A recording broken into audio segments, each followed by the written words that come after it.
Chairman, thank you very much, and to my colleagues on the panel and to all here. We are also pleased that the OIC and the Peace Islands Institute have convened us here today. I'll begin with a very small vignette. Sometimes, in your own experience as an example, this communicates very directly for us all. Recall, if you will, it's a long time ago now, but the extraordinarily brutal war that took place in Sierra Leone. That conflict went on for almost 11 years, and in the middle of it, it was fought to a standstill. The ECOMOG troops from ECOWAS were fighting against the rebels, and neither side could militarily win. And the punishment to the society deepened, deepened, and deepened. It was in that context that Religions for Peace Sierra Leone, the Interreligious Council, was struggling to try to work in the area of conflict resolution. Now that situation was so dire, and here in this house people understand this, that the President Kaba, couldn't even dare to enter into discussion with the rebels. And the rebels had no interest at that moment in discussion with the president or with the government. It was in that context that women of faith, the women of the Interreligious Council of Sierra Leone, Religions for Peace Sierra Leone, went into the bush, negotiated with the rebels, secured 50 children to be released, and brought them back to President Kaba. The rebels would never have given them to other fighters, but did give them to women of faith. And these women, of course, went in unarmed, completely at their own risk, and found the power, you might say, in their powerlessness, in this military sense of the term. And that's not the adequate metaphor for power at all. Now, how could they do that? And there are many answers to that. You touched on some of those. But one of the reasons they could do that is that the women of faith organizations had been mainstreamed into the Interreligious Council of Sierra Leone. They didn't just jump on this. They were part of the Interreligious Council of Sierra Leone, and they were there as the women of faith, the Islamic organizations and the Christian organizations that make up the religious populations of that country. So I'm always proud to share that story. I don't think anyone else in their country could have done what they did. And what finally was accomplished was not simply the release of 50 very innocent children. When the president could receive them, that president was then empowered diplomatically, politically, to begin to enter into not negotiations, too difficult at that moment, but discussions with rebels. And so all along that path, the women making a very great breakthrough, but the religious leaders, religious communities facilitating, if you will, the building of a bridge between rebel forces and the government itself. So deep was that impact that both the rebels and the government, the president, requested that the religious leaders be present in the formal peace talks in Lomé, Togo, and that included women in the delegation of the religious leaders. So one sort of marvels, in a sense, at how this becomes possible when there is very intelligent goodwill and collaboration. All of us humbly recognizing we weren't trained originally as believers to be conflict resolvers. These were roles that initially had to be learned somewhat on the spot. I was privileged to accompany them in their remarkable work. A couple of quick comments. Time is short, so I'll be very brief here. Already in the previous panel, we heard a number of people, and in fact our very forum is an illustration of how we all want greater engagement of religion here in the United Nations. Here, and we all, I think we're all united. We're long into the afternoon, and certainly we believe that. But here, I think we need to keep very firmly in mind the distinct identities that political bodies have, governments and intergovernmental bodies, and religious bodies have. They are distinct. They have different identities, different mandates, different capacities. The great beauty of our time is the prospect of principled collaboration. Let the religious communities organize themselves. That's really their job, and let the states organize themselves effectively, and ever more so, as the OIC and the UN itself are doing. And then let them indeed mutually build the bridge to establishing principled collaboration that respects the complementarities of their identities, their capacities, their competencies. That, I think, is going to be the most successful over the longest period of time.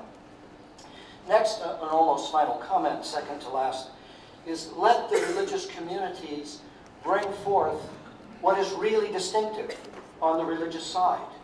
The UN is not, or the OIC are not eager for us to do their job. They are openly recognizing that there's a plus factor here. And what is that plus factor? And here I think those in the religious circles are invited to a very precious form of creativity. The problems we are confronting, whether it is the violence we want to address, to resolve peacefully, or whether it's the scandal of women being systematically excluded from genuine prerogatives of being a human being. Whatever the problem is, let us put it at the center of the table, and then let the religious side ask themselves, what are the assets we have? What are the unique assets that we have that could help solve that problem, so that we enter into a partnership with the OIC or with the government? There's something on this side of the table that, in fact, is being brought forward. I think we all need great humility to analyze the challenges, the problems of the day. They are large and complex: environmental, development, conflict, gender-based issues. We can contribute to the analysis of those problems, but the key is to drive those problems into needed roles. What do we need to do? And then for the religious communities to say, let me use those needed roles as lenses to go back and re-inventory my own religious community. Nuclear bombs didn't exist until fairly recently, but what kind of resources do we have within the religious communities to tackle such egregious threats to our humanity? When we do that, the religious communities find that they have three very broad sets of assets. They find that very close to them, in fact most intimate to religious communities, are a set of assets that are almost difficult to speak about in political institutions, secular political institutions. And that is their spiritualities. The religions are the great schools of cultivating what you were describing, cultivating character, cultivating virtue. And will these problems be solved without virtuous men and women? Hardly, in my judgment. So we analyze in the religious side every challenge for where our spiritualities could make an impact. And in the situation you described, there's the beautiful noonday sun side of spiritualities, the great cultivation of kindness, of mercy, of goodness, of honesty, of justice. But there's the deep, dark night shape of those same spiritualities. The ability to bear the unbearable. And you have schools of spirituality that help people to do that. The ability to find hope where there don't appear to be any grounds for hope. And yet the spiritualities are the great school for that. And finally, the ability to forgive the unforgivable. That's very deeply embedded within the very basic formation of character that the spiritual traditions are advancing. So we have to then look at those spiritual assets and say, how would we equip our own self, our own communities to engage those assets spiritualities in the face of the very problems that we're addressing? What about the moral assets, the deep moral memories, particularly the moral imagination that allows us to deal with highly complex, conflicting situations where yes or no are not obvious to any of us? Again, we don't have to just do this starting with a blank sheet of paper.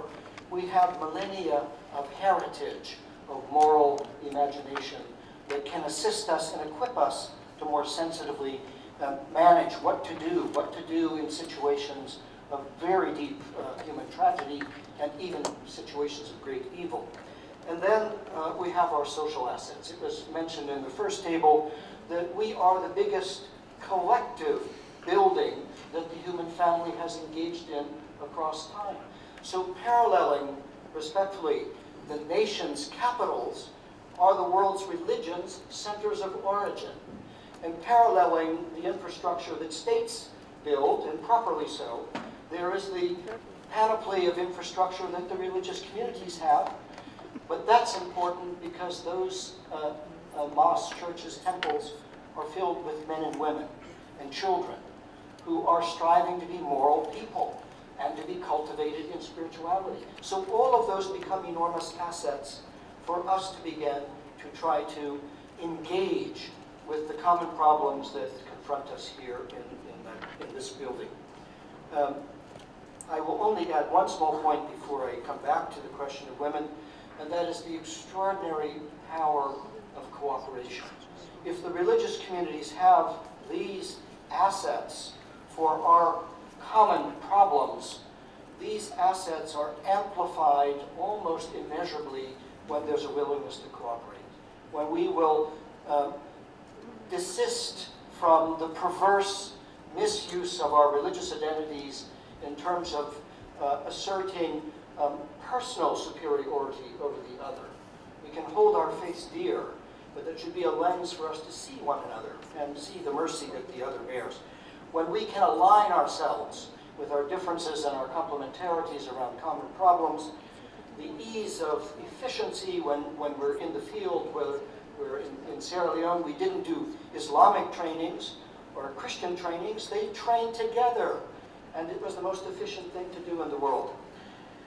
And finally, when you learn to partner as religious communities, you open yourself for multi-stakeholder partnership. You're right at the threshold of reaching your arm out to whether it's governments or the OIC or to the United Nations for partnership. I make a final comment, and it's a comment on religion and women. And again, I ask, where would the religions bring something very specific and very unique to the scandalous reality that women are thwarted in many places around the world, very systematically. I think one way to imagine is that each of the religions, in a way long before there was an explicit language of human rights, had decided by experience that human beings are of ultimate worth, that they have a fundamental dignity that reality vouchsafes. It's not given by religions itself, it has to be attested to by religions. It's not given by states or by cultures or by family members. It's intrinsic to reality. It's a human dignity that is so deep that we are called simply to honor it. And there, I believe, the religious communities have within themselves their own most central standpoint, their own deepest experience of the sacred and the meaning of human existence. And they should be the first to acknowledge that they are not faithful to their own sublime insights. And it's not a departure from the truth they hold dear to acknowledge that they fall short, because every human being falls short. That's part of the religious experience, to acknowledge that you shall fall short.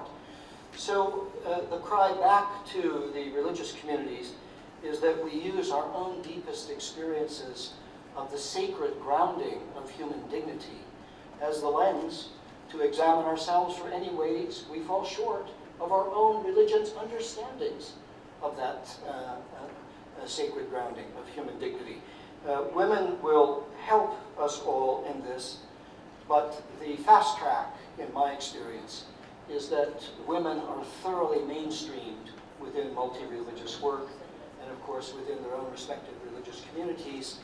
That's a topic for each community itself to take on, but in the interreligious space, we have the great pleasure to move honestly and very quickly so that the table is set with all representatives of faith sitting at the table, youth, women, and of course men.